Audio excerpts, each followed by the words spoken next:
Hello everyone and welcome to this week's edition of Women's World, the first edition of the program in Ramadan, actually on the first day of Ramadan. So allow me to wish you all a very happy and blessed month of Ramadan. Muslims all over the world are celebrating the holy month of Ramadan, and therefore we are also celebrating with you, and we are dedicating this edition of the program to Ramadan theme. Now, of course, we'll be having some recipes or new ideas when it comes to food and what we can eat in Ramadan. We'll be having with us a nutrition expert, Chantal. She's going to give us some new ideas, and also before I went on air, I asked her to give us some ideas for the students who are having exams now during the fasting month of Ramadan.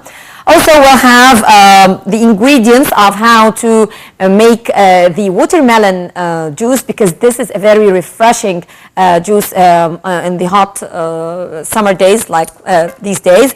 We'll also bring you how to make the baklava, or baklava as the Turkish say it. It's a very delicious dessert that we Egyptians tend to eat during the month of Ramadan in particular.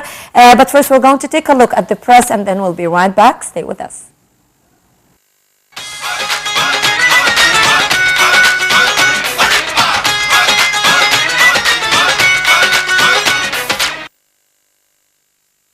And our first headline reads, cooperation between the National Council for Social Research and the NCW.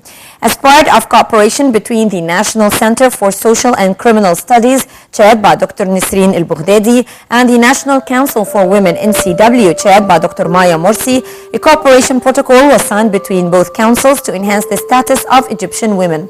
The protocol also aims at supporting the social status of women, improving their living conditions, and amending the legislations that guarantee them social security and stability.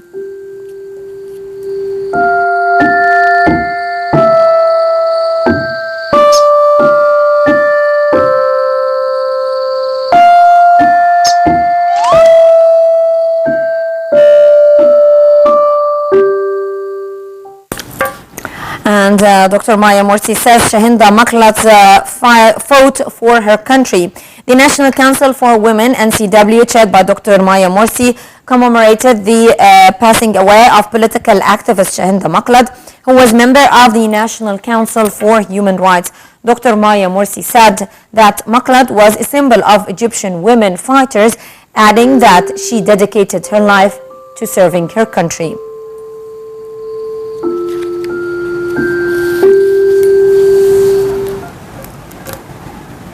And in order to shed light on Shahinda Maklat's participation and her role in the Egyptian life, we are having now with us Dr. Nihad Abul Umsan, the chairwoman of the National Council for Women's Rights. Good afternoon to you, Dr. Nihad.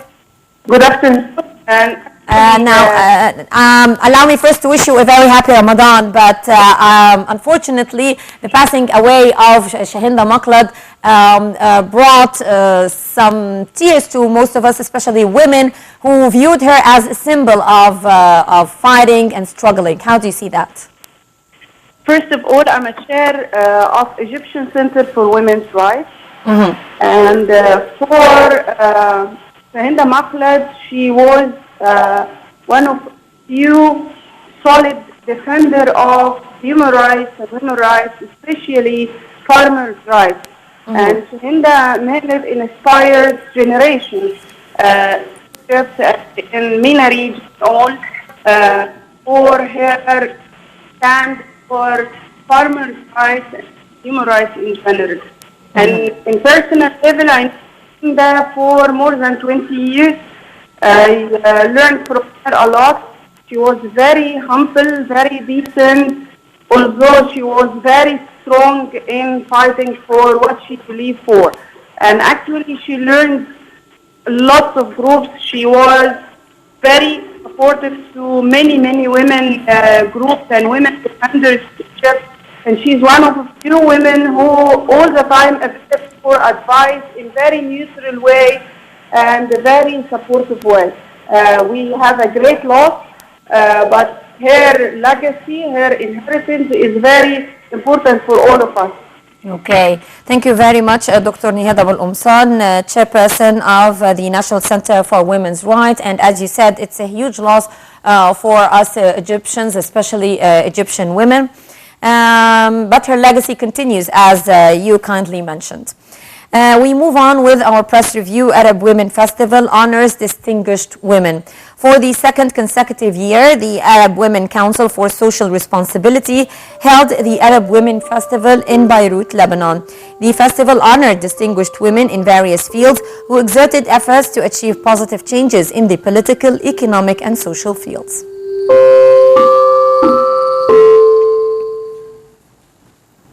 And finally, fashion designer Carolina Herrera honored. The Savannah College for Arts and Designing granted international fashion designer Carolina Herrera the Star Distinguished Award for her distinguished contributions in fashion. And the award was launched 35 years ago.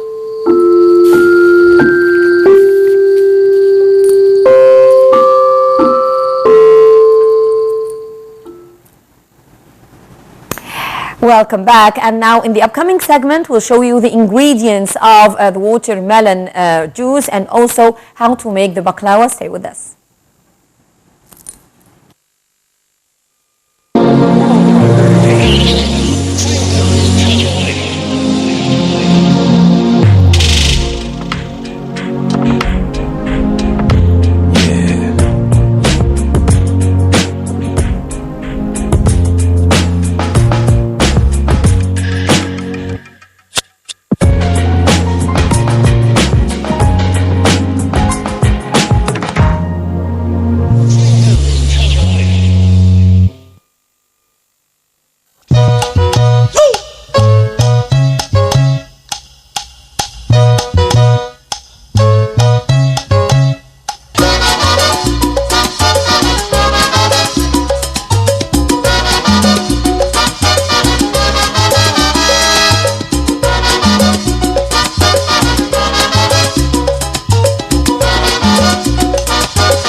Welcome back. Now it's time to take some tips and advices when it comes to what we should eat in Ramadan, especially if we have students at home who are having exams these days. Is there a special system or diet or way of eating for women that is different from men? In order to answer these questions and more, and also to have some interesting recipes, we are very much delighted to have with us in this edition of the program Chantal. She is a food expert and she is joining us today. Good afternoon to you, Chantal. Good afternoon. Ramadan Kareem. Ramadan Kareem to all the Muslims of the world. Thank you very much, Chantal. Now we have your profile. Let's take a look at your profile, then we'll be right back. Oh.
That was when you joined us a few years back on Sham Nassim, and you gave us some interesting recipes for Sham Nassim. Not only recipes, but also ways of presenting the food. Yes. I mean, that's the most important thing. It's not about the food, it's the presentation. Everything is important. The colors. The color, the smell, the look, everything to put you in appetite. If you're not in appetite, you will not digest well. Exactly. So it's not about new recipes or just recipes. It's about the whole...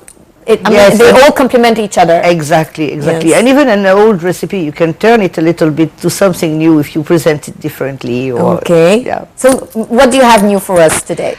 Today I wanted to say you have as well in Morocco, they have a soup that called harira. Harira, yes. Which is excellent. Yes. It seems that the Egyptians don't know so much about it, but it's very good because it has everything. It has the meat, it has lentils, it has so it's perfect. Now, soup is a very good idea because soup is essential in breaking the fast in Ramadan. Regardless of the weather, it's hot. We have to break the fast with. I think it's better. Yes, of course. So we need new ideas for soups. Yes, you need new ideas, and then it's another soup as well that we eat in Spain. It's called gazpacho. Yeah, I know, but it's cold. But if you are... It's like a salad juice. It's like a salad juice. But it's delicious. Yes, but it's they really eat it nice. in Andalusia Exactly. Yeah. But when it's so hot, I mean, this is, I think, better to have a cold soup than to just have a big glass of water and then something warm. This is not so good for the stomach, you know. Yeah. First, too much water at the beginning will cut your appetite and it frees your stomach. And then you put something hot after, it's not the best. So, I mean, when you stop, at the beginning of the iftar, I mean, I know everybody is so thirsty, but be easy on the water and then go to the soup after. I think this is the best. And if you're so thirsty, go for a cold soup. That's interesting. Yes. Okay, guys, we have 30 days of the holy month of Ramadan, so we need new ideas now. Yes. Okay, we will eat lentil soup, of course, tomato soup, chicken soup, mushroom soup, cream soup, everything. But now we have suggestions from Chantal. The first one is harira from Morocco. This is a full soup. This is a full meat and everything. We know the ingredients now. And the second is gazpacho, which is cold soup. It's from Spain, from Andalusia in particular. Yep. And it's more focused on has cucumber and garlic and tomato. Tomato, Yes. So let's get the recipes. You want the recipes? Yes. So I need here. Yeah, we need the recipe. It's hidden somewhere. Okay. It is to make sure that I'm not going to do any stupid things. So I have a cat in the throat. Okay. You want the ingredient for the Moroccan soup? Yes. All right. It's about 1 kilo, half a kilo if you have a lot of meat after, of lamb meat, and even 1 bone. Okay. It will give good taste to the... It has chickpeas, I guess. Yes, it has. 2 spoons of ghee, and 1 large onion grated, 2 celery stalk, 1 small pimento chop, just 1 small, not to make it too hot. Okay. A teaspoon of turmeric, 1 of cinnamon, 1 of ginger, 1 of cumin, and about 6-8 tomato blended, and a spoon of tomato paste, and a bunch of cilantro, bunch of parsley, and 2 liters of water, and then of course the lentil must be soaked before and drained. Yes. The same for the chickpeas. And then a cup of vermicelli. To be soft for grinding. Right? Yes, exactly, because it's very long to cook. So and it comes to the soup at the end. And so it's very it hard. must be already already cooked. And then lemon juice, salt, and pepper. So you just put the lamb with the ghee and the parsley and some curry and spices, and you start mixing in a large bowl or large casserole, and then you start to you stir very well, and then you put, after when it starts to be brown and smelly and everything, you put the tomato Tomato paste? Tomato mixed. Yeah, okay. Okay, blended, Okay. and with the tomato paste as well. And then you cover and you let it boil a little bit for about 15 minutes. Then you reduce the heat, you add the lentil, and you put some more water. Again, you let it cover and you let it cook back for maybe 1 hour. It's time all the elements gets together. And then 10 minutes before serving, whatever, you add the chickpeas and the noodles, and then just before serving, you add the lemon and then the parsley and the cilantro. The noodles, to make sure it's our shariya. It's what we call shariya. Not the Chinese noodles, not no. Shariya. It's shariya. Yes. To make sure. Okay. Yes. That's so interesting. This is the recipe, and it's very smelly and tasty.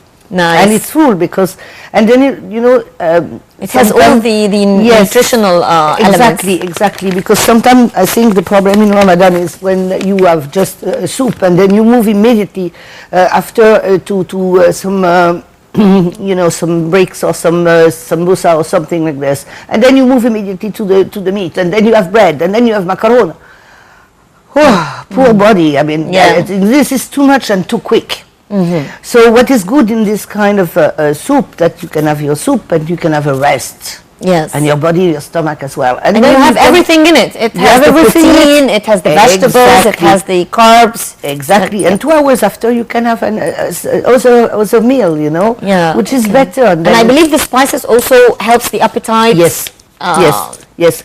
And when it's hot, spices are good because more or less it makes you sweat a little bit. Yes. It's very good. Of course, when it's too strong, this is not good for the stomach. Yes. But in hot not in Ramadan. Yes. Not even in it's possible in Ramadan, but not too spicy. Not too spicy. But a little bit, it's not that bad. It doesn't make you more thirsty or whatever. Okay. What about gazpacho? Oh, the gazpacho.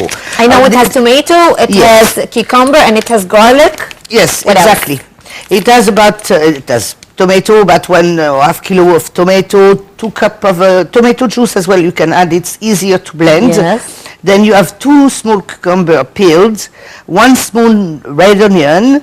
You have 2 or 3 garlic cloves. Then you have 6 tablespoons of virgin olive oil. Yes. And then 2 of balsamic vinegar, yes, and 2 of lime juice, and then you can add a little bit of cumin if you want, if you want, but this is not a must. Then you blend all this and you keep it in the fridge. Yes. And then when it's time to serve, you can serve it as well with a little bit of toasted bread cut in small square. It's wonderful. That's interesting. Yes. Okay. That's so a really now, good test as well. But it's cold. You have to understand that this soup is it's cold soup. Yes, but if you have some grilled meat after or rice or whatever, that would be perfect with it. Exactly. It goes perfect with it. Exactly. And as I said, it avoid you to have a 3 glass of juice or whatever before eating. This is too much. This is too much. Okay. Many students are having exams now, Chantal. So perhaps you can give us some ideas or tips. What can mothers present to their children who are having exams? Perhaps they need some high sugar, maybe, or low speed sugar. Okay. So first, for the iftar, they should have an iftar that has meat, vegetable, everything. Okay. Because they need protein, they need some potatoes or whatever is a little bit starchy. They need. Okay. And they need vegetable, of course, vitamin and fruits. So this should not be eaten too quick, of course, and it should be a full meal. And the meal can take 1 hour. You don't have to eat all this in 10 minutes. Which will be easier for them to digest. Okay. Because they need a good digestion. Then they need to sleep as well. If it's Ramadan or not, it's not the time to be awake all the night. They need the sleep for their body to. And then it's always important because all what they will take at this time, it's the energy they will have for the exams or whatever. So I think what is very important, it's the honey. Yes. Honey will stay in the body and give all the vitamin and the energy. Yogurt. And the body would burn it very quickly. Not if it's sugar, it will be burned very quickly. If it's honey, no. So that's why I'm insisting on honey and not sugar. Yes, okay, I get it. Yogurt is very important because it will keep... Yogurt is essential in suhoor. Of course, hydration for the brain, for the skin, for everything. Nuts as well. Because they are low speed, so this is something, energy that stays in the body. Dates, almonds and honey. Cucumber is good as well because, again, for the hydration or whatever. Okay. So this is the most important. This should not be missed. Actually, speaking of dates, many people break their fast with just dates and milk. Yes. And then they pray, and after 10 minutes or something, they start eating. Yes. Whatever they want. Which is better. Which is it's better. I mean, again, the worst is to just chomp on the food and to eat many and too quick. Okay. And then, of course, you should avoid if you have rice and noodles and potatoes, and this is too much. Change every day.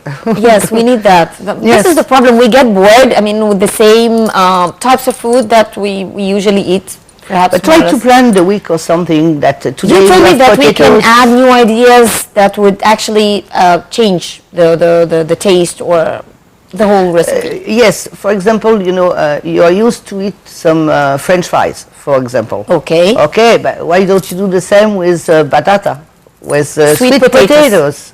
It's interesting idea. And it is a change. You can eat wedges. Yes, you can as well for the potatoes. You can take them and then you put something on there, stick or something. Like a wooden you stick. cut them in slice, but not to the end. And then in between the slice, you can put some white cheese with some oregano or whatever, and you bake them in the oven. This is something new. And this is good. You have white cheese or whatever. It's good for Ramadan. Okay. And can go the idea of even potatoes, not only sweet potatoes, not only batata, but only potatoes, being put in sticks. Yes. So you like shish tawuk, like the other way we make shish tawuk, cubes, and then some olive oil and oregano, and baking them. Exactly. With the roasted chicken, it's beautiful. And salad. And salad, for example. Yes, that would be nice. Good. Yes. Okay. And for the sweet, I know, especially first day of Ramadan, I think everybody is dying for kunafa. It's true. So today I'm going to do kunafa, but instead of the normal cream, I'm going to do a chocolate cream. Chocolate? Yes. Okay. And it matched very well. So it's just the same, but instead of using the normal cream kind of Malabé or whatever, you put with chocolate, and it's wonderful. Chocolate like cacao, pure cacao without sugar.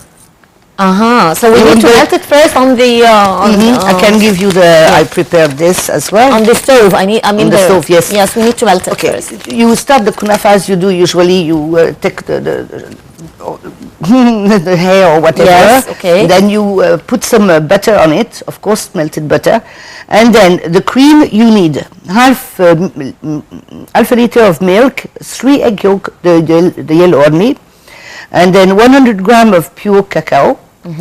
And then warm milk. About warm the milk and 80 gram of corn flour. Okay. So you warm up the milk. You beat the yellow of the egg with the sugar. Okay. And then you add the corn flour, then the cacao. Then when you mix well, then you add the warm water to your mixture. You put back everything in the casserole and you start stirring until it gets thicker. Okay. It's very easy.